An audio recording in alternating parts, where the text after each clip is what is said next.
স্বাগত জানাচ্ছি আজকের ক্লাসে। আমরা আজকে 2018 সালের অঙ্কটা করব। 2018 সালে দেখো অঙ্ক আসছিল, mister Rahim opened the Rahim dry cleaners on September 1, 2016। অর্থাৎ মিস্টার রহিম শুরু করলেন, ওপেন মানে শুরু করা, শুরু করলেন দ্য রহিম ড্রাই ক্লিনার্স, অর্থাৎ রহিম ড্রাই ক্লিনার্স একটা দোকানের নাম অথবা একটা প্রতিষ্ঠানের নাম।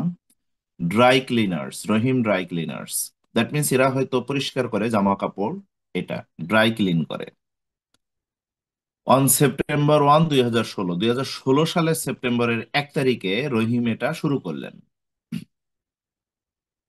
During the first month of operations, during মানে হলো চলাকালীন, the first month of operations, operation মানে হলো কাজ, the following transactions occurred, following মানে নিচে, ট্রানজেকশনস মানে লেনদেনগুলো, ওয়াকার্ড মানে ঘটেছিল বা ঘটলো। During the first month of operations অর্থাৎ কাজ করার প্রথম মাস চলাকালীন সময়ের, দ্য ফলোয়িং ট্রানজেকশনস অকার্ড, নিচের ট্রানজেকশন গুলো ঘটলো। সেই নিচের ট্রানজেকশন কি কি? এইগুলো হলো নিচের ট্রানজেকশন। সেপ্টেম্বরের 1 তারিখ দিয়ে 5 তারিখ, 6 তারিখ, 10 তারিখ, 11 তারিখ, 30 তারিখ এবং আরেকটা 30 তারিখ, এই দিনগুলোতে কিছু লেনদেন ঘটলো। তো কি কি লেনদেন ঘটলো আমরা দেখি। সেপ্টেম্বর 1-এ বলছে রহিম ইনভেস্টেড, রহিম বিনিয়োগ করলো। ইনভেস্টেড মানে কি? বিনিয়োগ করা। সো রহিম ইনভেস্টেড, রহিম বিনিয়োগ করলেন টাকা 20,000 ক্যাশ ইন দ্য বিজনেস, 20,000 নগদ টাকা ব্যবসায়ে বিনিয়োগ করলেন রহিম। 5 তারিখে বলছে দ্য কোম্পানি পেইড, কোম্পানি পরিশোধ করলো টাকা 1,000 ক্যাশ, নগদ। দ্যাট মিনস কোম্পানি 1,000 টাকা নগদ পরিশোধ করলো for store rent for September, September মাসের জন্য স্টোর রেন্ট বাবদ 1,000 টাকা পরিশোধ করলো। আমরা গতদিন একটা নোট লিখে নিয়েছিলাম, যদি 1 মাসের জন্য কোনো খরচ করা হয় তাহলে সেটা খরচ, আর যদি একাধিক মাসের জন্য কোনো খরচ হয় তাহলে সেটা সম্পদ বা প্রিপেইড এক্সপেন্স। তো এখানে দেখো ফর সেপ্টেম্বর, দ্যাট মিনস 1 মাসের জন্য হচ্ছে, তাহলে 1 মাসের জন্য যদি আমি স্টোর রেন্ট পরিশোধ করি তাহলে সেটা খরচ হিসেবেই যাবে। এরপর সেপ্টেম্বরের 6 তারিখে বলছে পারচেজড, পারচেজ মানে কি? ক্রয় করা হয়েছে বা ক্রয় করলেন।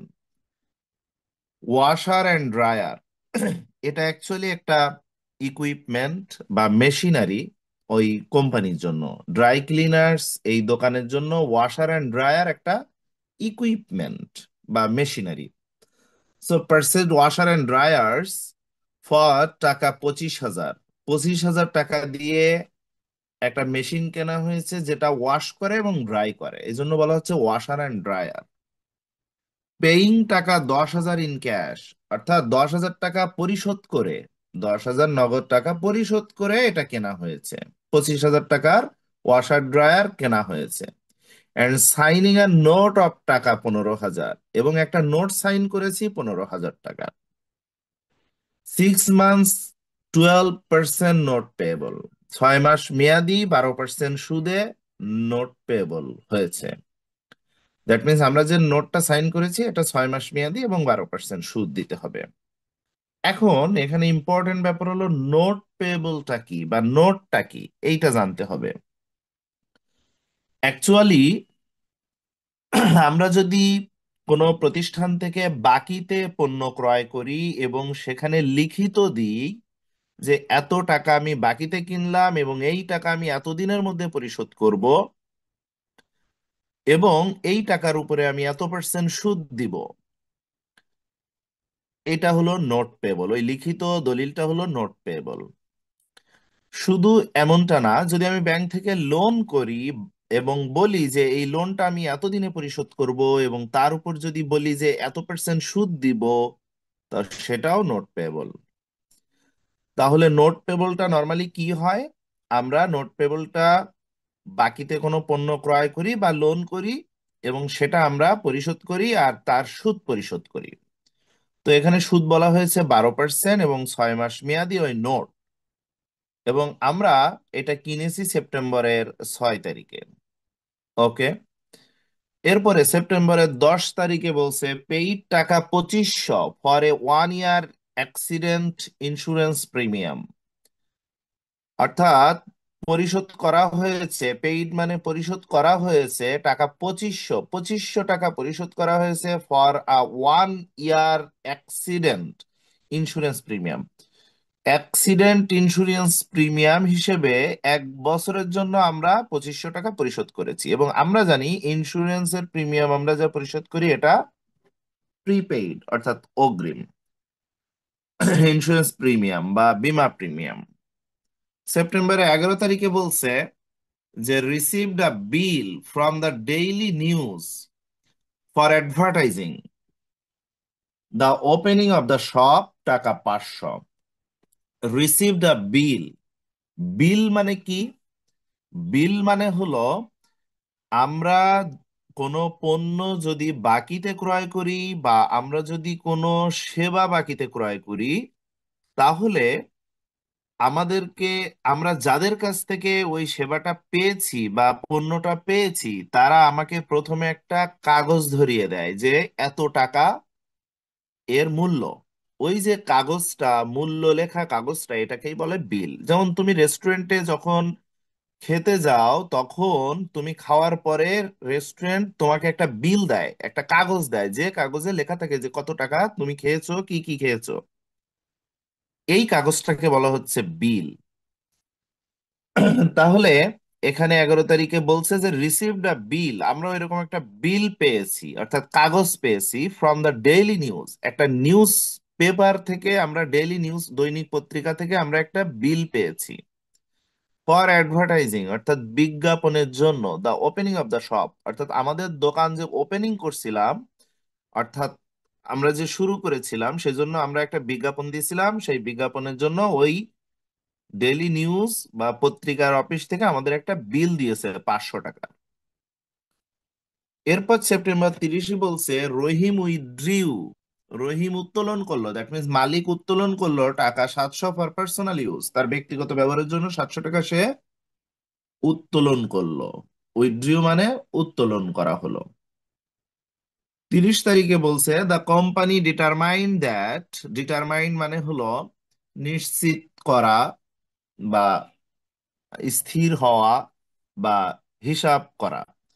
কোম্পানি ডিটারমাইন দ্যাট, কোম্পানি হিসাব করলো বা নিশ্চিত করলো যে cash required from laundry service, cash প্রয়োজন বা ক্যাশ প্রয়োজনীয় হয়েছে ফ্রম লন্ড্রি সার্ভিস, অর্থাৎ আমরা যে লন্ড্রি সার্ভিস দিয়েছি সেখান থেকে আমাদের ক্যাশ প্রয়োজনীয় হয়েছে বা অর্জিত হয়েছে। ফর দ্য মান্থ ওয়ার 5,000 টাকা অ্যান্ড ওয়ান অ্যাকাউন্ট টাকা 7,000।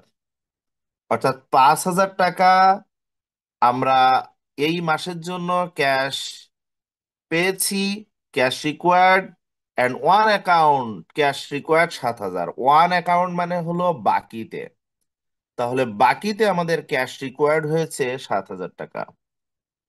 তো এখানে 5,000-এর সাথে যদি বলতো ইন ক্যাশ বা ওয়ান ক্যাশ, তাহলে অর্থটা আরো সুন্দর হতো, বুঝতে সুবিধা হতো।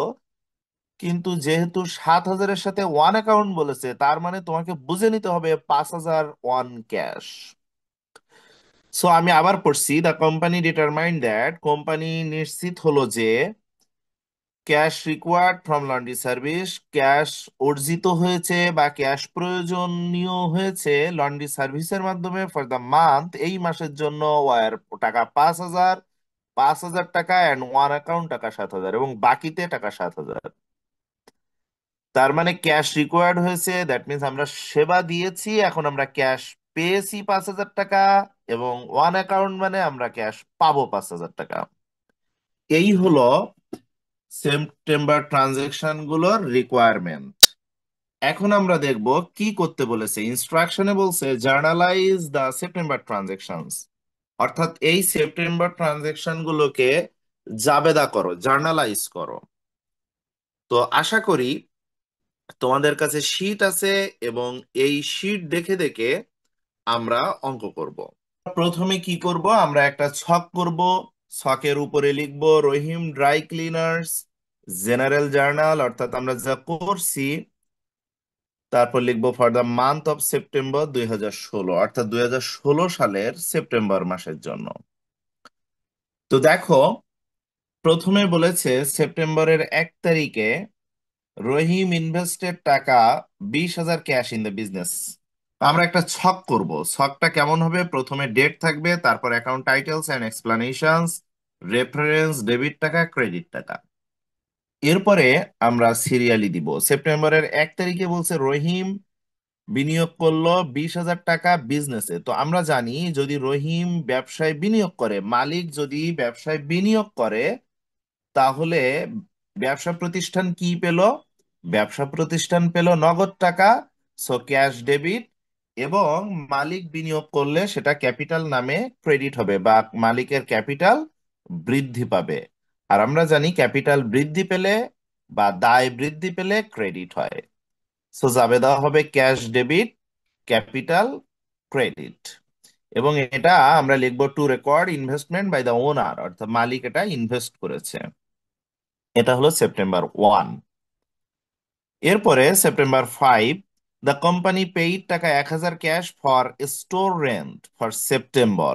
সেপ্টেম্বর মাসের জন্য কোম্পানি 1,000 টাকা ক্যাশ পে করেছে, পেইড করেছে। তো আমরা এখানে জানি যে যদি আমরা ক্যাশ প্রদান করি তাহলে ক্যাশ ক্রেডিট হবে, যদি প্রতিষ্ঠান থেকে ক্যাশ চলে যায় তাহলে ক্যাশ ক্রেডিট হবে। কিন্তু কি ডেবিট হবে? কোনো সম্পদ কি এসেছে? যদি কোনো সম্পদ আসে তাহলে ওই সম্পদটা ডেবিট হবে। আমি মনে করলাম এটা আমার প্রতিষ্ঠান, এই প্রতিষ্ঠান থেকে ক্যাশ চলে গেছে, অর্থাৎ আমরা ক্যাশ পে করেছি স্টোর রেন্ট, ভাড়া বাবদ, স্টোরের ভাড়া বাবদ আমি ক্যাশ পে করেছি 1,000 টাকা। তো যদি আমি টাকা পে করি তাহলে আমার প্রতিষ্ঠান থেকে টাকাটা চলে গেছে, সো ক্যাশ সম্পদ আমার প্রতিষ্ঠান থেকে কমে গেছে, দ্যাট মিনস ক্যাশ হবে ক্রেডিট। কিন্তু ক্যাশ যদি চলে যায়, আমরা প্রথম কোশ্চেন করব আমার প্রতিষ্ঠানে কি কোনো সম্পদ এসেছে যে সম্পদের জন্য ক্যাশ চলে গেছে? যদি সম্পদ আসে তাহলে ওই সম্পদটা ডেবিট। যদি সম্পদ না আসে তাহলে দ্বিতীয় কোশ্চেন করব যে এই যে আমরা ক্যাশটা চলে গেছে, এটা কি কোনো খরচ বাবদ গেছে, কোনো এক্সপেন্স বাবদ গেছে? যদি কোনো এক্সপেন্স বাবদ যায় তাহলে ওই এক্সপেন্সটা ডেবিট হবে। কারণ আমরা জানি কোনো খরচ বাড়লে বা খরচের ঘটনা ঘটলে সেই খরচটা ডেবিট হয়। তো এখানে দেখা যাচ্ছে যে একটা স্টোর রেন্ট বাবদ টাকাটা চলে গেছে, তাহলে জাবেদা হবে ওই রেন্ট এক্সপেন্স ডেবিট এবং ক্যাশ ক্রেডিট 1,000 টাকা। এবং আমরা রিকোয়ার্ড লিখব, আমরা এক্সপ্লানেশনে লিখব two record rent expense on cash, অর্থাৎ রেন্ট এক্সপেন্স ঘটলো নগদে। আই হোপ তোমরা বুঝেছো। এরপর সেপ্টেম্বর 6, এটা বলছে দেখো পারচেজড ওয়াশার এন্ড ড্রায়ার্স, অর্থাৎ ওয়াশার এবং ড্রায়ার কেনা হয়েছে, পারচেস করা হয়েছে ফর টাকা 25,000, 25,000 টাকা দিয়ে ওয়াশার এবং ড্রায়ার কিনেছি। পেইং টাকা 10,000 ইন ক্যাশ, নগদ দিয়েছি 10,000 টাকা, and signing a note on টাকা 15,000, এবং একটা নোট পেবল সাইন করেছি 15,000 টাকা। তার মানে আমার প্রতিষ্ঠানে একটা সম্পদ এসেছে ওয়াশার এবং ড্রায়ার, যেহেতু আমরা কিনেছি। তো সম্পদ আসলে ওই সম্পদটা debit, washer and dryer debit. কিন্তু আমি নগদ টাকা আমার প্রতিষ্ঠান থেকে গেছে কত, 10,000, তাহলে ওই 10,000 টাকা ক্রেডিট, যেহেতু 10,000 টাকা চলে গেছে। আর নোট পেয়েবল ক্রেডিট হবে 15,000, যেহেতু ওইটা আমি একটা নোট সাইন করে আসছি, তার মানে আমার একটা দায় তৈরি হয়েছে, ওই টাকাটা আমি পরবর্তীতে পরিশোধ করব। তো এরকম যদি কখনো কোনো দায় তৈরি হয় তাহলে সেই দায় বাড়লে আমরা জানি ক্রেডিট হয়, এজন্য নোট পেবল যদি তৈরি হয় তাহলে নোট পেবলটা ক্রেডিট হবে। এখন প্রশ্ন হলো যে তাহলে এই 6 মাস এবং 12%-এর কাজ কি? অ্যাকচুয়ালি জেনারেল জার্নালে 6 মাস এবং 12%-এর কোনো কাজ নাই। যদি অ্যাডজাস্টিং জার্নাল হতো তাহলে এটার কাজ ছিল। জেনারেল জার্নালে আমরা সুদের জাবেদা দিচ্ছি না, আমরা বাকিতে কিনেছি এবং নগদে কিনেছি, দুইটা মিলে সম্পদ কিনেছি।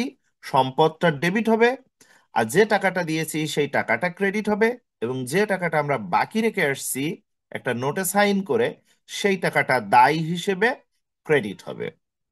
কিন্তু এখানে পার্সেন্টেজ সুদের কোনো জাবেদা আসবে না। আর 6 মাস মেয়াদ, এটারও কোনো কাজ নাই। সো মনে রাখবা, জেনারেল জার্নালে 6 মান্থস 12% নোট, এগুলার কোনো কাজ নাই। এইটার কাজ হলো অ্যাডজাস্টিং জার্নালে। তো আমরা অ্যাডজাস্টিং জার্নাল করার সময় এর বিস্তারিত ব্যাখ্যা দিব। তাহলে আমাদের জাবেদা হবে washer and dryer debit, cash credit 10,000, notes payable credit 15,000। এখানে ওয়াশার এবং ড্রায়ার না বলে তুমি ইকুইপমেন্ট বলতে পারো, এটা একটা ইকুইপমেন্ট, আবার এটা একটা মেশিনারি হিসেবেও তুমি বলতে পারো। সো যে কোনো একটা বলতে পারবা। তো আমার মতে ওয়াশার অ্যান্ড ড্রায়ার এই শব্দটা দেওয়া ভালো। আর এর এক্সপ্লানেশন লিখবো যে two record purchase equipment in cash and one account. I hope তোমরা বুঝেছো। এরপর সেপ্টেম্বর 10, পেইড টাকা 2500 for a 1 year accident insurance premium. অর্থাৎ যে অ্যাক্সিডেন্ট ইন্স্যুরেন্স প্রিমিয়াম বাবদ 1 বছরের জন্য আমরা 2500 টাকা পরিশোধ করেছি। তো আমরা সবাই জানি ইন্স্যুরেন্সের টাকা বা প্রিমিয়াম আমরা যদি পরিশোধ করি তাহলে এটা সব সময় প্রিপেইড, অগ্রিম দিতে হয়। এর ব্যাখ্যা আমি দিয়েছি, আবার একটু ছোট করে দিচ্ছি। ইন্স্যুরেন্স অ্যাকচুয়ালি করা হয় ভবিষ্যতে কোনো ক্ষতি হাত থেকে নিজের প্রতিষ্ঠানকে কিছুটা হলেও রিস্ক ফ্রি করার জন্য। ধরো তোমার একটি প্রতিষ্ঠান, তুমি পণ্য বিক্রি করো সৌদি আরবে। তো তুমি ঢাকা থেকে পণ্য প্রথমে কি করো, ট্রাকে করে চিটাগাং নিয়ে যাও, চিটাগাং থেকে পোর্টে তুমি শিপের মাধ্যমে সৌদি আরব পাঠাও। এখন তুমি যদি 1 কোটি টাকার পণ্য পাঠাও, আর যদি পথে ওই 1 কোটি টাকার পণ্য ক্ষতি হয়, তাহলে তোমার যদি ইন্স্যুরেন্স করা থাকে তাহলে ওই ইন্স্যুরেন্স কোম্পানি তোমাকে পুরো টাকাই ফেরত দিবে। তো এজন্য কি করতে হয়, প্রথমে ইন্স্যুরেন্স করতে হয়, বলতে হয় যে আমার 1 কোটি টাকার পণ্য যাবে, কি পণ্য, এবং তার প্রিমিয়াম দিতে হয়। যদি তুমি প্রিমিয়াম না দাও তাহলে ইন্স্যুরেন্স হবে না। কারণ ওরা একটা রিস্ক নেয় তোমার অল্প প্রিমিয়ামের জন্য। হতে পারে 1 কোটি টাকা পণ্যের জন্য হয়তো 50,000 বা 40,000 টাকা প্রিমিয়াম নিবে, বা 1 লাখ টাকা প্রিমিয়াম নিবে। পণ্যের ন্যাচার ভেদে প্রিমিয়াম ভিন্ন হয়। তো তুমি যদি পণ্যটা তোমার আহ, বেশি ভালনারেবল হয় তাহলে তোমার প্রিমিয়ামটা বেশি হবে, যদি স্টেবল হয় তাহলে প্রিমিয়ামটা কম হবে। যাই হোক, প্রিমিয়াম একটা নির্ধারণ করে ওই প্রিমিয়ামটা তোমাকে দিতে হবে। এখন ভাবো তো, যদি এরকম হয় যে তুমি প্রিমিয়াম দিলে 1 লাখ টাকা, পণ্য পাঠালে কোনো ক্ষতি হয়নি, তখন কি তোমার এই প্রিমিয়াম ফেরত পাবা? না। এই 1 লাখ টাকা প্রিমিয়াম বাবদ তুমি 1 কোটি টাকার একটা রিস্ক ফ্রি করে নিয়েছো, এই জন্য এই টাকাটা ফেরত পাবা না। আর ইন্স্যুরেন্স কোম্পানিদের লাভই হলো এইটা। তারা 100 জনের কাছ থেকে ইন্স্যুরেন্স করে দেখা যায় একজনের বা দুইজনের হয়তো ক্ষতিপূরণ দিতে হয়, এই জন্য আলটিমেটলি ইন্স্যুরেন্স কোম্পানির লাভই থাকে। সুতরাং ইন্স্যুরেন্সের প্রিমিয়াম আগেই দিতে হয়। এখন তুমি যদি বুদ্ধি করে বলো যে আমি এখন ইন্স্যুরেন্স করব না, আমি পণ্য পাঠাচ্ছি, যদি পথে হঠাৎ করে কোনো ক্ষতি হয় তখনই আমি সাথে সাথে এসে ইন্স্যুরেন্স করব, তাহলে কি ইন্স্যুরেন্স কোম্পানি মানবে? কখনোই না, কারণ তাহলে তো পুরাটাই ইন্স্যুরেন্স কোম্পানির লস হয়ে গেল। সো ইন্স্যুরেন্সের প্রিমিয়াম সব সময় অগ্রিম দিতে হয়, এটা মনে রাখবা। তো এখানে বলা হলো পেইড টাকা 2500 for 1 year insurance accident insurance premium.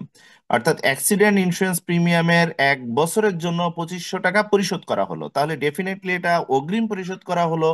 আর অগ্রিম যদি কোনো খরচ হয়, আমরা জানি প্রিপেইড ওই এক্সপেন্সটা ডেবিট। তো এখানে প্রিপেইড কি? Insurance, prepaid insurance debit. আর যেহেতু টাকা পরিশোধ করেছি তার মানে ক্যাশ ক্রেডিট। যেহেতু টাকা পরিশোধ করেছি তার মানে cash credit. So prepaid insurance debit, cash credit 2500 টাকা। এবং এখানে আমরা ব্যাখ্যায় লিখব two record paid insurance premium, insurance premium পরিশোধ করেছি। ওকে, এই পর্যন্ত তোমাদের কারো কোনো প্রশ্ন আছে কিনা? সবগুলো বুঝেছো? এই চারটা জার্নাল করেছি, চারটা জার্নাল কি তোমরা বুঝতে পেরেছো? জি স্যার। ওকে, আমি নেক্সট জার্নালে যাচ্ছি। নেক্সট জার্নালে দেখো বলা হয়েছে ট্রানজেকশনে বলেছে রিসিভড আ বিল, একটা বিল গ্রহণ করেছি বা পেয়েছি ফ্রম দ্য ডেইলি নিউজ, একটা পত্রিকা থেকে, ফর অ্যাডভার্টাইজিং, বিজ্ঞাপনের জন্য, the opening of the shop, অর্থাৎ আমার দোকান ওপেনিং এর জন্য, বা রিসিভড আ বিল অর্থাৎ আমরা একটা বিল রিসিভ করেছি। এখন বিল রিসিভ করি কখন? ধরো তুমি সারা মাস কারেন্ট ইউজ করেছো, মাস শেষে তোমাকে একটা বিল দেওয়া হয় যে তুমি এত টাকার বিল, তুমি এত টাকার ইলেকট্রিসিটি ইউজ করেছো, এইটা পরিশোধ করো। দ্যাট মিন্স আমরা সেবা গ্রহণ করার পরে আমরা বিল রিসিভ করি। তো এখানে বলছে রিসিভড আ বিল, আমরা একটা বিল রিসিভ করেছি ফ্রম দ্য ডেইলি নিউজ, একটা ডেইলি নিউজ থেকে, নিউজ পেপার থেকে, ফর অ্যাডভার্টাইজিং, অর্থাৎ একটা দৈনিক পত্রিকা থেকে বিজ্ঞাপনের জন্য আমরা একটা বিল রিসিভ করেছি। The opening of the shop, টাকা 500, অর্থাৎ আমাদের দোকান যেদিন আমরা ওপেনিং করি ওই দিনে একটা বিজ্ঞাপন দিয়েছিলাম, ওই বিজ্ঞাপনের জন্য আমরা পত্রিকা থেকে 500 টাকার একটা বিল রিসিভ করেছি। বিল রিসিভ করেছি মানে আমাদের একটা কাগজ ধরিয়ে দিয়েছে যে তোমার কাছে 500 টাকা পাবো, এটাই। এখন এই মুহূর্তে 500 টাকা আমার কাছে পাবে, আমি একটা সেবা নিয়েছি বা আমি একটা অ্যাডভার্টাইজিং দিয়েছি, তার মানে আমার প্রতিষ্ঠানের জন্য আমি একটা খরচ করেছি, কিন্তু নগদে না, মানে আমি এখনো টাকা দিইনি। তো যদি খরচ করি, আমরা জানি যে খরচ হলে সেই খরচটা ডেবিট। দ্যাট মিন্স এখানে ডেবিট হবে, ডেবিট হবে অ্যাডভার্টাইজিং এক্সপেন্স, কিন্তু আমি টাকা দিইনি, তার মানে ক্যাশ ক্রেডিট হবে না, আমি বাকিতে করেছি। তার মানে আমরা জানি আমরা বাকিতে করলে আমাদের দায় বাড়ে, দ্যাট মিন্স একটা পাওনাদার হিসাব বাড়ে, আর যার ইংরেজি নাম হলো অ্যাকাউন্টস পেয়েবল। তাহলে ওই পাওনাদার হিসাবটাই ক্রেডিট হবে। সো হবে advertising expense debit, accounts payable credit 500 টাকা। এরপরে বলছে 30 তারিখে রহিম উইথড্রিউ, রহিম উত্তোলন করলেন টাকা 700 ফর পার্সোনাল ইউজ, 700 টাকা রহিম উত্তোলন করলেন তার ব্যক্তিগত ব্যবহারের জন্য। তো রহিম অর্থাৎ মালিক যদি টাকা উত্তোলন করে তাহলে আমার প্রতিষ্ঠান থেকে ক্যাশ কমে গেছে, সো ক্যাশ ক্রেডিট হবে, আর উত্তোলন ডেবিট হবে। কারণ কি? উত্তোলন হলো এক অর্থে সম্পদ, কারণ এটি কন্ট্রা লায়াবিলিটি। যদি মালিক আমার প্রতিষ্ঠানে 1 লক্ষ টাকা দেয় তাহলে আমার লায়াবিলিটি বাড়ে ওই টাকা পরিশোধ করার, বা মালিকের ক্যাপিটাল বাড়ে। মালিকের ক্যাপিটাল বাড়া মানে প্রতিষ্ঠানের লায়াবিলিটি বাড়া।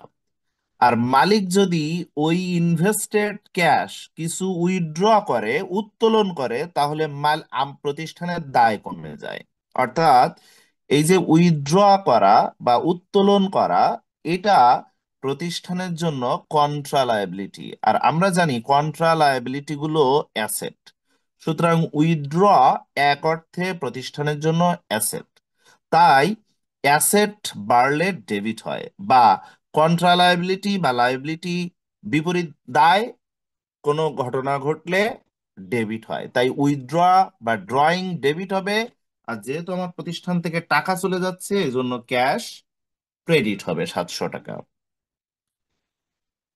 লাস্ট ট্রানজেকশন হলো দ্য কোম্পানি ডিটারমাইন, কোম্পানি সিদ্ধান্ত নিল বা হিসাব করলো বা নিশ্চিত হলো যে ক্যাশ রিকোয়ার্ড, ক্যাশ পাওয়া যাবে from laundry service, laundry service থেকে, ফর দ্য মান্থ, এই মাসের জন্য আর 5,000 অ্যান্ড ওয়ান অ্যাকাউন্ট টাকা 7,000।